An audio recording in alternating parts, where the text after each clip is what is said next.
오늘 페이지는 109페이지고요. 109페이지고요.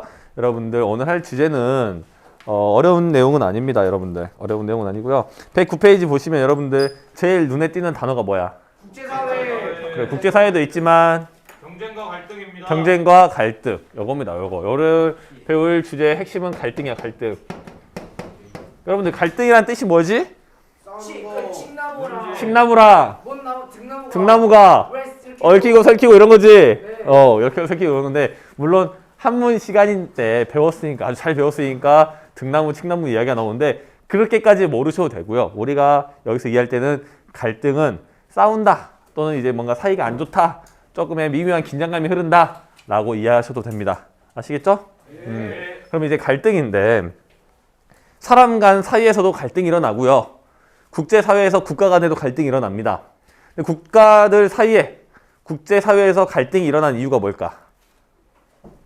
조약을 어겨서. 그렇지. 조약을 어긴 걸 수도 있는데 그 조약을 어기는 이유도 결국 이익을 추구하기 위해서죠. 자국의 이익을 추구하기 때문에 자국의 이익을 추구합니다. 그러다 보면 서로 경쟁을 하겠지. 네. 이익을 얻기 위해서 경쟁을 하고요. 그 결과 뭐가 되는 거야? 전쟁. 갈등이 일어나는 거죠. 물론 모든 갈등이 전쟁이라고 생각하시면 안 돼요. 여러분들 눈만 마주쳐서 바로 이렇게 날려버려? 네. 아 그래 3초 이상 눈 마주치면 바로 때려? 당연하죠. 여러분들 금방은 멀쩡해? 괜찮아? 여기 고등학생은 괜찮아 그러면? 고등학생 괜찮아요. 바로 눈 이렇게 내려? 알겠습니다.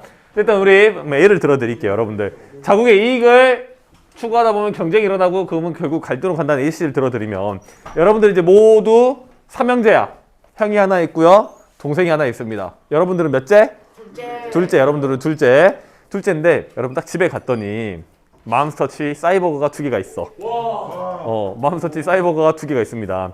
그럼 그 2개 여러분들이 어떻게 처리할 거야? 제가 2개 다 먹어요. 그렇지? 여러분들이 다 2개 먹을 수도 있고요. 또는 형이나 동생과 협력해가지고 각자 하나씩 먹고 우리가 입을 싹 닫을 수도 있는 거겠죠. 무슨 말인지 알겠지? 결국 여러분들이 사이버거를 먹기 위한 자국의 이익을 추구하기 위해서 혼자 다 먹어서 경쟁을 하거나 또는 형과 동생과 협력을 할 수도 있다는 거야. 근데 동생이랑 같이 야 우리 하나씩 먹고 입 싹 닫자 라고 했는데 이 막내 동생이 배신을 합니다. 큰 형한테 말을 하는 거야. 큰 형한테 말을 하는 대신 자기가 감자튀김을 더 먹기로 약속을 한 거죠. 그러면 여러분들 어떻게 돼? 동생과 갈등이 일어나게 되겠는 거죠. 무슨 말씀인지 아시겠죠? 국제사회에서도 똑같습니다. 자국의 이익을 추구하기 때문에 경쟁과 협력이 일어나고요. 결국 그것은 갈등으로 간다는 거야. 근데 우리가 여기서 조금 더 포인트를 볼 거는 경쟁을 통한 갈등으로 간다는 거야. 협력보다는 이 경쟁을 통한 갈등을 좀 더 우리가 눈여겨보도록 하겠습니다. 교과서 보면서 볼게요. 109페이지. 국제사회에서 각국은 자국의 이익을 우선시함으로 더 많은 이익을 얻기 위해 끊임없이 경쟁한다. 결국 그 경쟁이 뭘로 간다고요? 갈등으로 가게 된다는 거죠. 그래서 옆에 보겠습니다. 세계화로 국가 간 경쟁은 더욱 치열해지고 있대. 왜 세계화가 국가 간 경쟁을 더 치열하게 만들고 있을까? 더 많은 교류가 일어나서. 그렇지. 더 많은 교류가 일어나서. 자, 보겠습니다.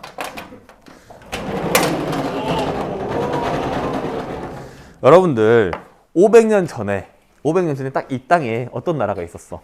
고려. 조선이 있었죠. 조선의 나라가 여기 있었습니다. 근데 그 조선 역사 500년을 보다 보면 어느 나라가 가장 많이 등장해? 이웃 나라로. 그렇지? 일본과 중국. 그렇지? 물론 여러분들 디테일 살려가지고 명나라, 청나라, 무슨 왜 이렇게 얘기하는데 그렇게까지 디테일하게 보지 마시고 역사 시간 아니니까 중국과 일본이라고 보겠습니다. 이 중국과 일본은 조선 역사상 가장 가까운 이웃이었고 경쟁 상대였고 협력 상대였단 말이야.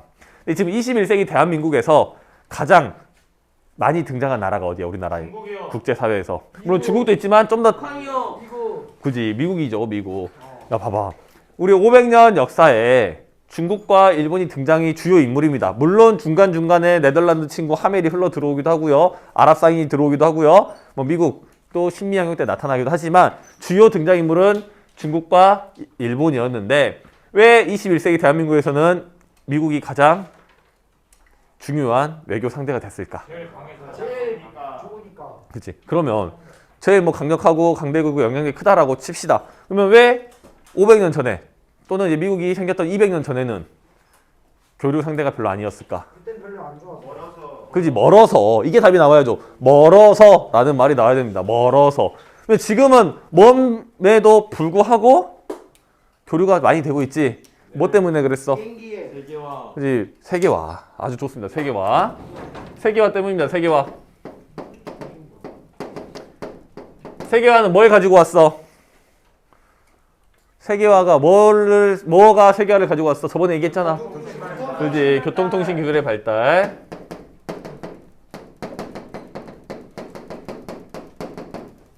교통통신 기술이 발달이 세계화를 가지고 왔습니다. 여러분들 봐봐. 생각해봐. 여러분들은 지금 9년차 학생이지? 초등학교 6년, 중학교 3년. 지금 9년차 나름 이제 프로페셔널한 학생이란 말이야. 그럼 그 9년간의 세월 동안 친구들하고 갈등이 있었던 적이 있을 겁니다. 가슴에 손을 얹고 한번 생각해 보시면 한 번쯤은 친구랑 갈등이 있었을 거야. 물론 이게 아닐 수도 있지. 이게 아니라 이것만으로도 싸웠을 수도 있단 말이지. 그럼에도 불구하고 계속 갈등이 있었을 텐데 그 갈등은 주로 누구랑 이루어졌어?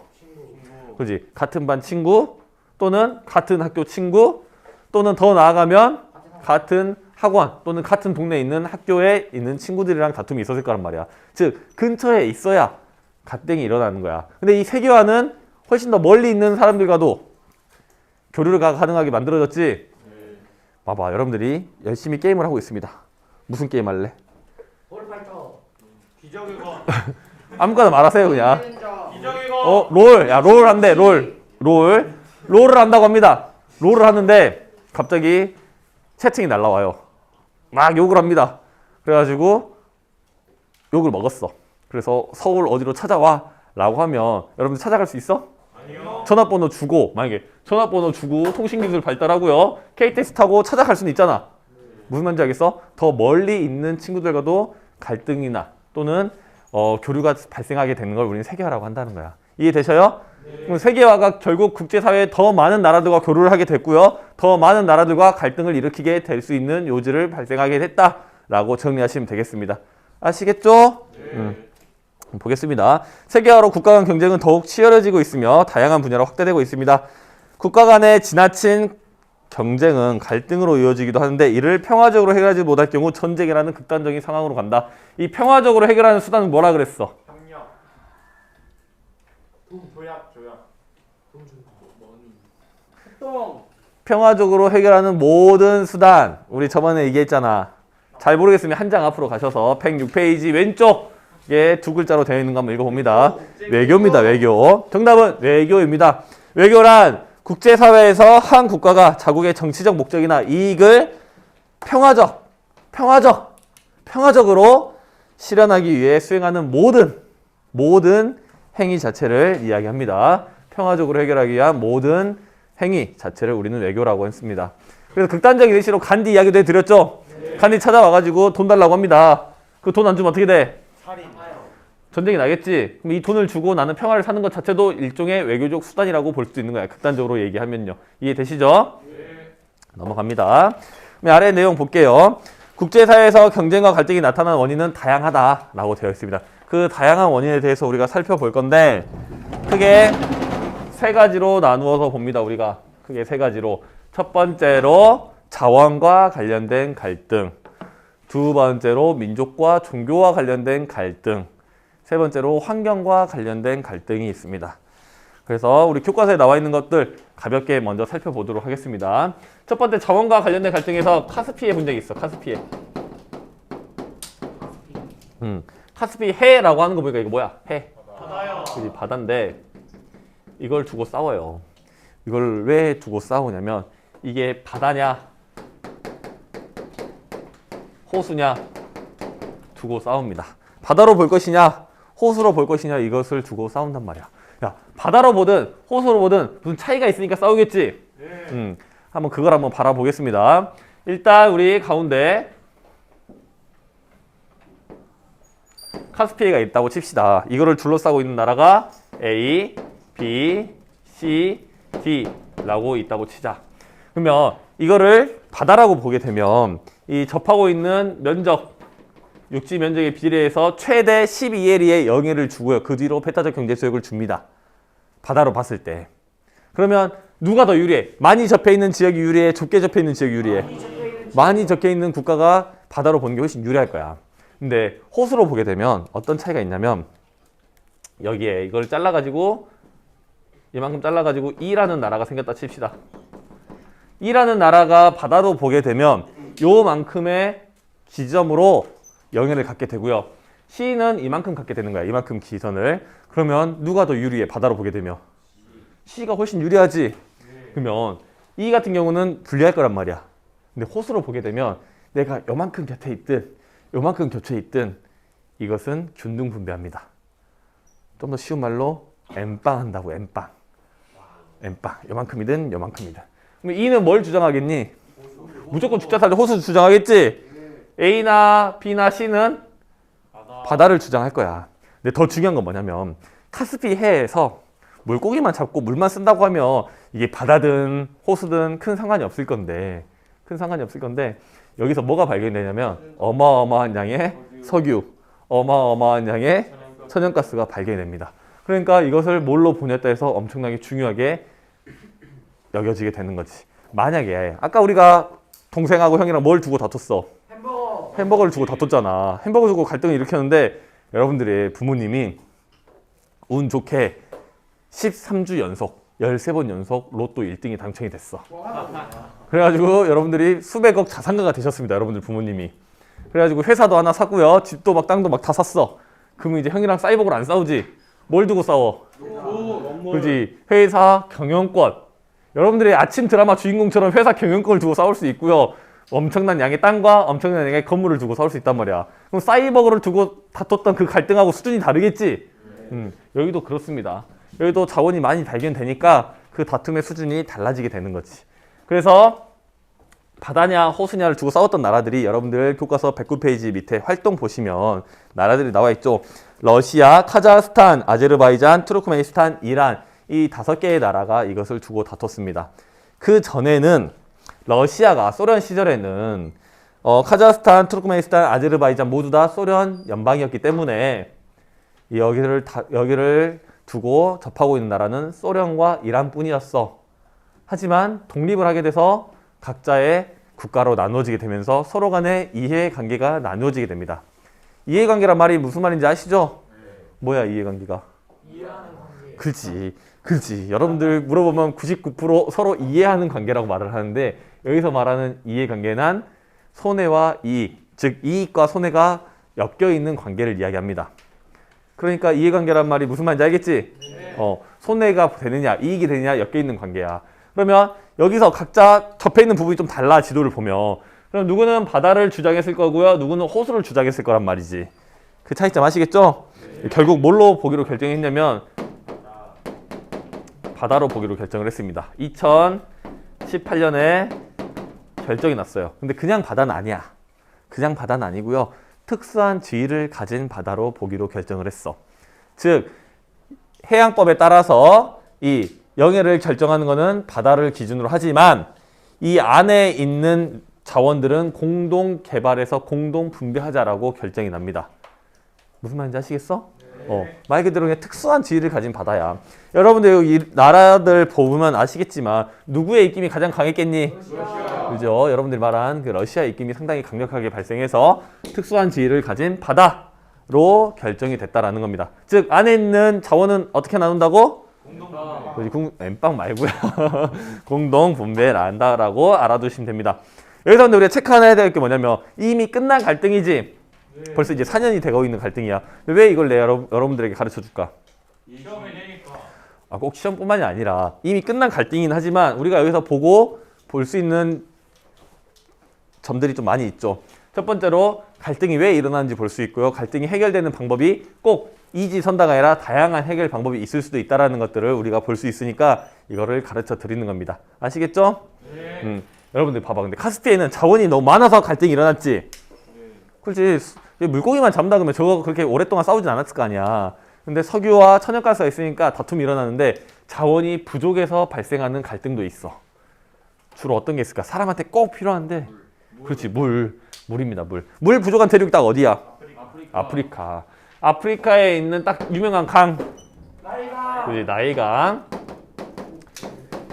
나일강을 두고 다툼이 있습니다. 나일강은 여기 칼리만자로 산에서 발원을 해가지고 여기 에티오피아를 지나 이집트로 빠져나가는 국제 하천입니다. 국제 하천. 국제 하천.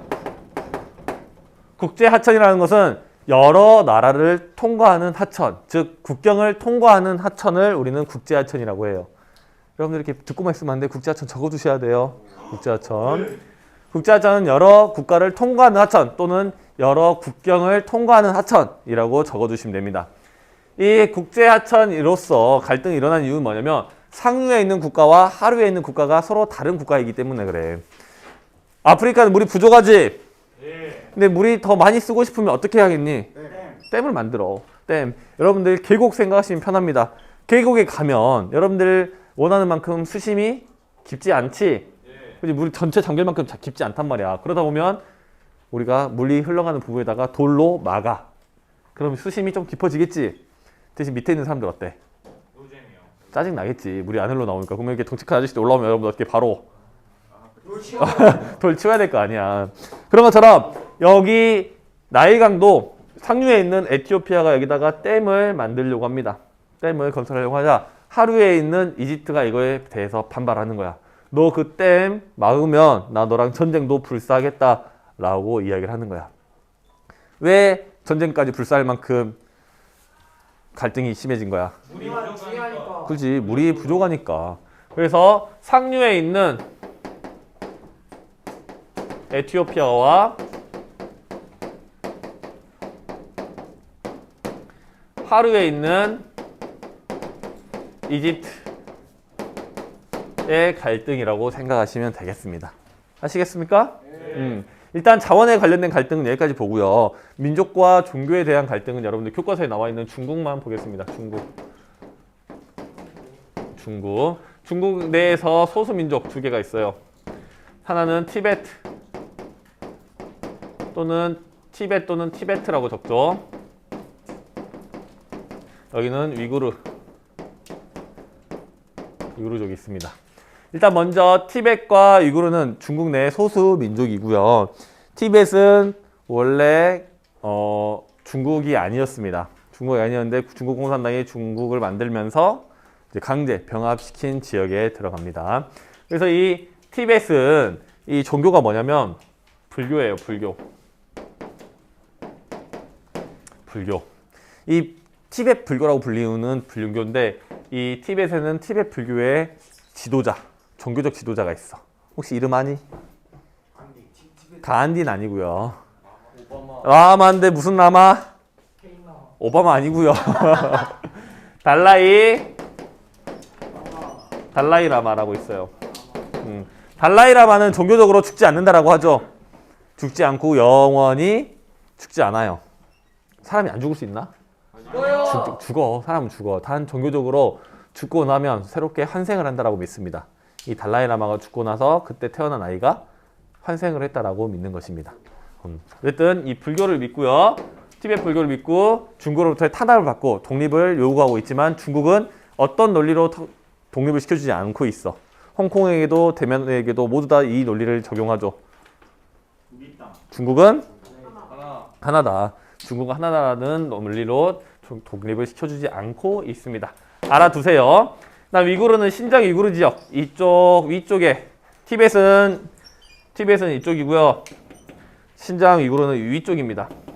신장 위구르 지역에서 사는 위구르족인데 위구르족은 종교가 뭐냐면 이슬람이에요. 그래서 이 위구르족에 대한 탄압도 매우 심합니다. 그래서 이제 강제 수용을 시키고 있다라고 하고요. 강제 노역을 시키고 있다고 합니다. 그래서 강제 노역에 대한 품목은 이제 면화 같은 거리 있어요. 면화. 이 위구르족도 독립을 안 시켜주겠죠. 무슨 논리로? 중국은 하나다라는 논리로 독립을 시켜주지 않고 있습니다. 이런 민족과 종교에 관련된 갈등들이 있고요. 그 다음에 환경과 관련된 갈등도 있습니다. 여러분들. 환경과 관련된 갈등으로는 여러분들 지구의 허파라고 불리우는 그치, 아마존 어디에 있어? 그렇지, 브라질에 있습니다. 브라질. 이거 못 맞히는 반들이 많아요. 아메리카, 아프리카, 별게 다 나옵니다. 어쨌든 이 브라질에 있는 아마존인데 이 브라질에서 이 아마존 많이 훼손을 해. 왜 훼손을 해? 그렇지, 개발하기 위해서. 이 아마존을 훼손해서 여기다가 농장을 하든 뭐 공장을 하든 농사를 짓든 이렇게 개발을 하기 위해서 이 열대우림 지역을 많이 훼손시키고 있습니다. 이 대표적으로 뭘 많이 키우냐면 농장을 이용해서 여러분들이 좋아하는 아까 싸이버거에 들어가는 닭. 여러분들 닭은 우리나라에 있는 닭이랑 사이즈가 많이 차이가 나. 우리나라에 있는 닭은 보통 1kg 언저리로 키우는데 저기에서 키우는 닭은 약 3kg 이상 정도 됩니다. 닭이 한 1m씩 돼. 여러분 그 닭 보면 거의 공룡의 후예 같이 보여요. 닭이 엄청 커요. 그래서 여러분들이 먹는 닭다리가 요만큼이잖아. 요만큼이라고 하면 저기에서 저 닭은 닭다리가 요만하죠. 여러분 엄청 커요. 여러분들 먹는 그 싸이버거 있는 것도 닭다리잖아. 닭다리 그게 다 브라질 닭이에요, 여러분들. 일단 이렇게 훼손을 하면서 경제 개발하는데 이 훼손이 되면 전 세계에 있는 사람들은 기분이 어때? 안 좋지. 자연이 환경 파괴되고 있으니까. 그래서 브라질 정부한테 그 훼손 안 하면 안 되겠니라고 요구하기도 하고요. 지원금도 조금 줍니다. 어느 정도 돈을 주냐면 자기들이 경제 개발해서 먹고 살기에는 좀 부족한 만큼 돈을 주죠. 만약 여러분들 지금부터 내가 평생 여러분들이 은퇴할 나이가 될 때까지 30만 원씩 줄게. 대신 공부하지 마. 30만 받고 공부 안 할래? 네. 그래, 그럼 안 할 사람 손? 평소에 30만 원. 얼마나예요? 매월. 근데 지금 한 두어 명 정도 손 들었는데 그렇지 않은 친구들은 왜 돈 안 받고 공부할 거야? 굴지. 좀만 더 하면 훨씬 더 많은 돈을 벌 수 있기 때문에 여러분들이 고등학교 졸업하고 대학교 졸업해서 취직을 하게 되면 그것보다 더 많은 돈, 10배 가까이 10배도 더 벌 수 있는 기회가 있기 때문에 그렇죠. 즉 여기서 지원금 받는 걸로 이걸 놔두면 나는 계속 이렇게 경제개발 안 하고 이대로만 유지해야 되는 거잖아. 나도 잘 먹고 잘 살고 싶은데 경제개발이 맞게 되니까 이거에 대한 갈등이 있기도 하고요. 또는 온실가스, 뭐 파리 기후협약이라든지 교토의정서에서 약속됐던 그런 온실가스 배출 협약을 탈퇴해버리고 배출하는 경우도 있고요. 또는 고래를 잡지 말자라고 약속을 했는데 고래를 잡는 나라들도 있습니다. 그런 것 때문에 갈등이 발생하기도 한다는 거죠. 네, 우리나라는 고래 잡지 않아요. 일단 여기까지 봐서 여기와 여기는 자원, 이거는 민족과 종교. 그다음에 아까 여기 봤던 브라질은 환경과 관련된 갈등을 봤습니다. 교과서 한번 같이 볼게요. 국제사회에서 경쟁과 갈등이 나타난 원인은 다양하다라고 했습니다. 첫 번째로 석유와 천연가스 등 자원을 차지하기 위한 갈등, 두 번째로 민족과 종교를 둘러싼 갈등, 세 번째로 산림파괴, 온실가스 배출 등에 관련된 환경과 관련된 갈등이 있습니다. 그래서 세계 시장을 차지하기 위한 다국적 기업 간의 치열한 경쟁도 펼쳐지고 있다. 마지막으로 국제사회의 경쟁과 갈등은 국가를 비롯하여 국제기구, 다국적 기업 등 여러 행위 주체 사이의 이해관계를 둘러싸고 다양한 양상으로 나타난다. 라고까지 해서 일단 교과서 수업 내용이 마치게 됩니다. 혹시 여기까지 일단 질문? 네, 그럼 일단 여기까지 교과서 내용 보시고요. 수업이 끝나